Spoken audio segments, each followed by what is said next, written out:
So this week we have a 6-year-old neutered female German Shepherd dog with a 12-week history of pelvic limb lameness progressing to lower back pain. So let's have a look and see what the MRI showed. MRI study of the lumbosacral spine. So we can see here on the sagittal T2 weighted images, we have quite marked changes at the lumbosacral junction. Otherwise, the lumbar spine is unremarkable. The spinal cord itself looks normal. There are quite small, minimally or non-compressive disc protrusions at the TL junction, but otherwise no additional pathologies. Have a look more closely at the lumbosacral junction. We can see that there's a transitional vertebra at S1. We have this hypoplastic disc presumably between the S1 and S2-3 sacral segments.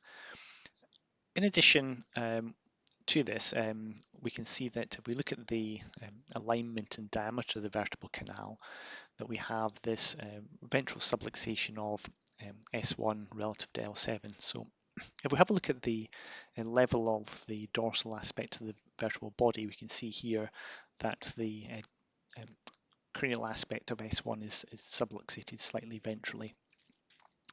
We also have additionally a degree of osseous stenosis of the vertebral canal. German Shepherds are predisposed to relative stenosis of the vertebral canal, which may exacerbate the clinical signs associated with LS disease. So in this case, we can see that if we look at the height of the vertebral canal at the level of cranial S1, it appears to be relatively stenotic to the vertebral canal more cranially. Additionally, we have this elongation of the lamina of S1, which is really a major contributor to the stenosis of the vertebral canal at this level. So here we can see that when we look at the conus medallaris and the dural sac, that we have this really quite profound compression and attenuation of the normal CSF and epidural fat. So in addition to the osseous changes, we have degeneration of the lumbosacral disc with reduced signal intensity of the nucleus pulposus on the T2 weighted images. There is mild protrusion of the dorsal annulus. However, we can see that this is relatively mild in relative to the vertebral stenosis due to the osseous changes. The T2 weighted images also show a small focal T2 hyperintensity within the dorsal annulus, consistent with a small annular tear. In addition to the changes affecting the vertebral canal, if we look at the parasagittal images, we can see that there are quite marked bilateral foraminal stenoses.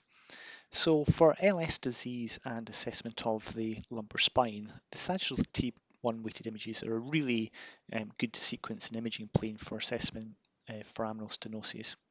So here we can see on the left that we have this quite marked attenuation of the normal periradicular fat, primarily due to enlargement of the articular processes and exacerbated by secondary degenerative changes. So here we can see this quite marked osteoarthritis of the synovial joint with irregular subchondral bone. And then we have similar but slightly less severe changes on the right. So again, we can see this foraminal stenosis with this attenuation of the normal periradicular fat. Looking at the transverse plane images through the lumbosacral junction, here we have the transverse T1 weighted images. We can see that we have bilateral foraminal stenoses, so we can see the attenuation of the normal periradicular fat. Quite marked changes in the facet joints, so here we can see the enlargement of the articular processes with the osteophytosis.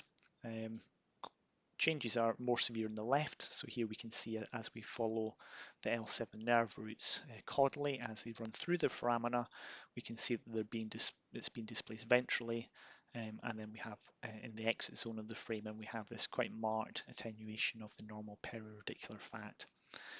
Going further caudally, if we look at the lumbosacral plexi, the nerves themselves appear to be symmetrical and they look normal in signal intensity on the T2 weighted images.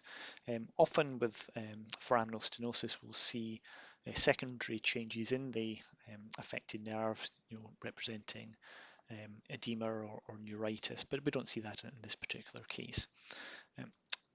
At the level of the lumbosacral disc space, we can see this really quite severe stenosis of the vertebral canal. So here we can see this is the level of the dorsal annulus. So we can see really quite how markedly stenotic the vertebral canal is at this level, causing really severe and complete attenuation of the periradicular fat, epidural fat, sorry, and then this compression of the conus medullaris and likely compression of the sacral nerves. There were a couple of incidental findings which, however, are worth noting. So you can see the quite marked atrophy of the left gluteal muscles here. And within the abdomen and pelvic canal, we can see that the bladder itself appears quite distended, so possibly may indicate some degree of neurogenic bladder dysfunction. In conclusion, the MRI shows the presence of osteostenosis of the vertebral canal at the lumbosacral junction, exacerbated by mild ventral subluxation of S1. So this may indicate a dynamic component. However, we would need to do some form of dynamic imaging to assess any degree of instability more accurately. We have concurrent degeneration of the LS disc. However, the degree of protrusion is only mild.